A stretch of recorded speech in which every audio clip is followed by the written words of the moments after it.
अगले 8 माह के अंदर हमारा हरेक कार्यकर्ता नुक्कड़ सभाएं करेगा, घर घर जाएगा, तमिलनाडु की हर माता बहन, दलित, आदिवासी पिछड़े का संपर्क करेगा और मोदी जी की योजनाएं और मोदी जी के विकास के एजेंडा को तमिलनाडु के हर घर में पहुंचाने का काम हमारे भारतीय जनता पार्टी के कार्यकर्ता करेंगे.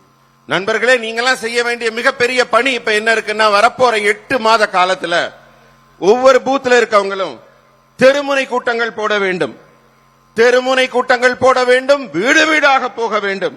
அதே மாதிரி எல்லா சகோதர சகோதரிகள், தாய்மார்கள் எல்லாரையும் பார்த்து மோடி அவர்களின் அரிய பல திட்டங்களை எல்லாம் எடுத்து சொல்லணும். அவங்க எல்லாம் எப்படி பயன்பெறுவார்கள். அதே போல தலித் மக்கள், பிற்படுத்தப்பட்ட மக்கள், ஒடுக்கப்பட்ட மக்கள், இவர்களை எல்லாம் நீங்க சந்தித்து பேச வேண்டும். அவர்களுக்கு என்னென்ன திட்டங்கள், நம்ம ஆட்சி திட்டங்கள், அரசு திட்டங்கள் பயன்படும் என்பதை அவர்களுக்கு விளக்கி வீடு வீடாக சென்று நீங்கள் மக்களை சந்திக்க வேண்டும்.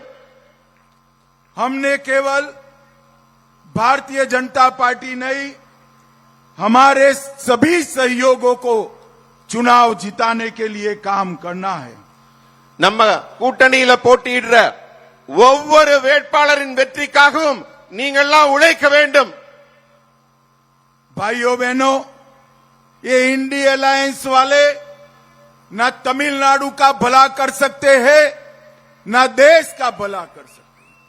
स्टालिन जी का एक ही एजेंडा है, अपने बेटे को मुख्यमंत्री बनाना, और सोनिया गांधी का भी एक ही एजेंडा है, अपने बेटे को प्रधानमंत्री बनाना. मगर मैं दोनों को कहना चाहता हूं, ना राहुल गांधी प्रधानमंत्री बन सकते हैं, ना उदयनिधि मुख्यमंत्री बन सकते हैं. दोनों जगह एनडीए का विजय निश्चित है, मोदी जी का विजय निश्चित है. நண்பர்களே, இந்த இந்தி கூட்டணிக்காரங்கெல்லாம் ஒரு கனவு கண்டு கொண்டு இருக்கிறாங்க. வரப்போற தேர்தல்ல அவங்க ரெண்டு கட்சிக்கும் இந்தி கூட்டணியில திமுகவோட ஒரே லட்சியம் என்னவென்றால் உதயநிதி ஸ்டாலினை சிஎம் ஆக்கணும். சோனியா காந்தி அவர்களுக்கு ஒரே ஒரு லட்சியம் என்னவென்றால் ராகுல் காந்தியை பிஎம் ஆக்கணும். ஆனா நான் சொல்லிக் கொள்கிறேன், ஒரு நாளும் உதயநிதி சிஎம் ஆக போவதில்லை, முதல்வராக வர முடியாது. ராகுல் காந்தி அதே போல பிரதமராக வர முடியாது. அந்த இடத்திலெல்லாம் என்டிஏ கூட்டணி மிகப்பெரிய வெற்றியை குவித்து ஆட்சி அமைக்கும் என்று உறுதி கூறுகிறேன். अभी अभी मोदी जी ने लाल किले से जीएसटी के सुधार की बात की है. मोदी जी के जीएसटी सुधार आने के बाद आम आदमी के उपयोग की काफी चीजों में भयंकर टैक्स कम होने वाला है. தற்போது நம்ம பாரத பிரதமர் மோடி அவர்கள் சமீபத்தில் தில்லி செங்கோட்டையிலிருந்து உரை நிகழ்த்தினார். அப்ப ஜிஎஸ்டி எப்படி எல்லாம் சீரமைக்க போறோம்னாங்க. அந்த கூட்டமும் இப்ப நடந்தது. சாமானிய பொதுமக்கள் பயன்படுத்தும் ஒவ்வொரு பொருளின் விற்பனை வரி ஜிஎஸ்டி மிக பெரிய அளவில் குறைக்கப்பட்டிருக்கிறது என்பதை உங்களுடன் பகிர்ந்து கொள்கிறேன். मोदी जी ने 1 लाख करोड़ रुपए से युवाओं के रोजगार की शुरुआत की है. इसके योजना की घोषणा की है. நம்ம பாரத பிரதமர் மோடி அவர்கள் 1 லட்சம் கோடி திட்ட முதலீட்டில இளைஞர்களுக்கான புதிய வேலை வாய்ப்பு, அதற்கான முன்னேற்றத்திற்கான திட்டங்களை எடுத்திருக்கிறார். देश भर में से घुसपैठियों को चिन्हित करने के लिए high powered demography change mission की रचना भी मोदी जी करने वाले हैं.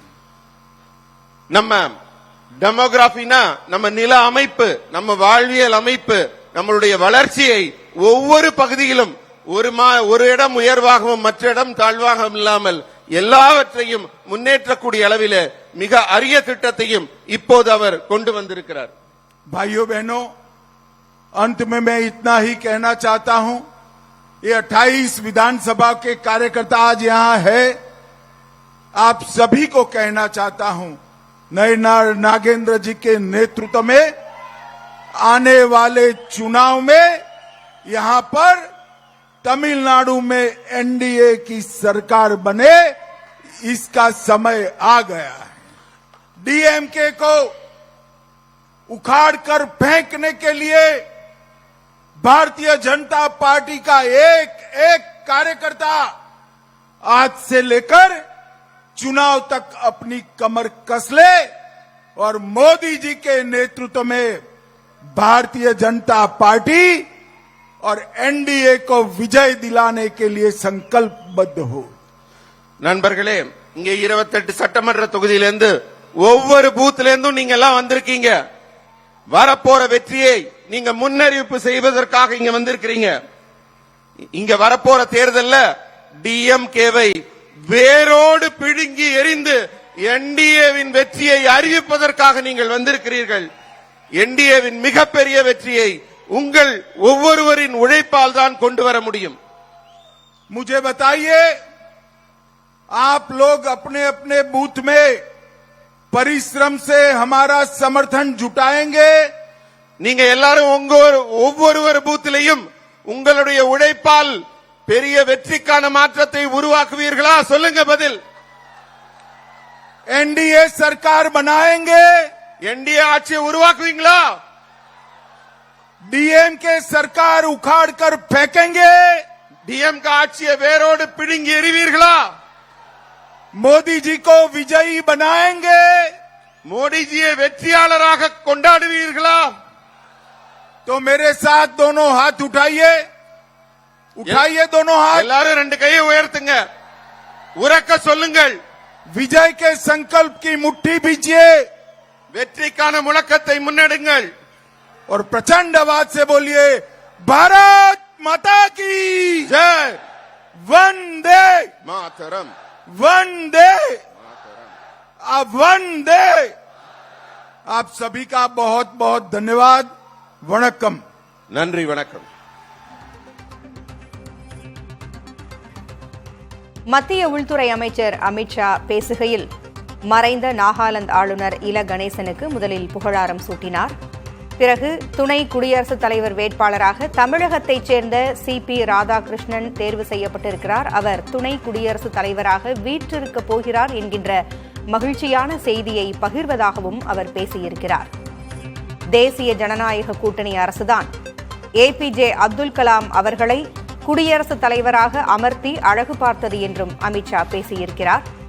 தமிழ் மக்கள் மீதும் மண் மீதும் பற்று கொண்டவர் மோடி என்றும், கங்கை கொண்ட சோழனுக்கு விழா எடுத்தவர் மோடி என்றும் அவர் பேசியிருக்கிறார். அதேபோல திமுக கூட்டணி கட்சிகளையும் அவர் சாடியிருக்கிறார். திமுக கூட்டணி கட்சிகளினுடைய ஒரே நோக்கம் உதயநிதி ஸ்டாலினை முதல்வராக்குவதுதான் என்றும், சோனியா காந்தியினுடைய ஒரே நோக்கம் ராகுல் காந்தியை பிரதமராக்க வேண்டும் என்பதுதான் என்றும், ஆனால் அவர்களது கனவு என்றும் நிறைவேறாது என்றும் அமித்ஷா பேசியிருக்கிறார்.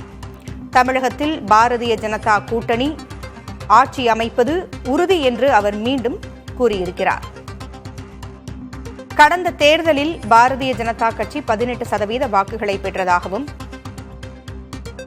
அதிமுக 21% வாக்குகளை பெற்றதாகவும் அவர் கூறியிருக்கிறார். கடந்த தேர்தலிலேயே 2 கட்சிகளின் கூட்டணியும் சேர்ந்து 39% வாக்குகளை பெற்றதாகவும், இந்த தேர்தலில் அதைவிட அதிகமான வாக்குகளை பாரதிய ஜனதா கூட்டணி அரசு பெறும் என்றும் அவர் கூறியிருக்கிறார். தேசிய ஜனநாயக கூட்டணி என்பது வெறும் கூட்டணி அல்ல, தமிழ்நாட்டை மேன்மைப்படுத்துகின்ற கூட்டணி என்றும் அவர் பேசியிருக்கிறார்.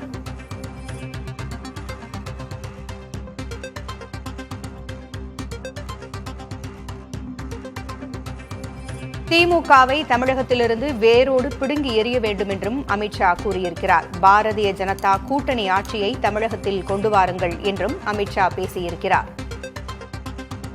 திமுக கூட்டணியின் ஒரே லட்சியம் உதயநிதியை முதல்வராக்குவதுதான் என்றும் அமித்ஷா கூறியிருக்கிறார். திமுகவை வேரோடு பிடுங்கி எறிய வேண்டும் என்றும் அமித்ஷா பேசியிருக்கிறார்.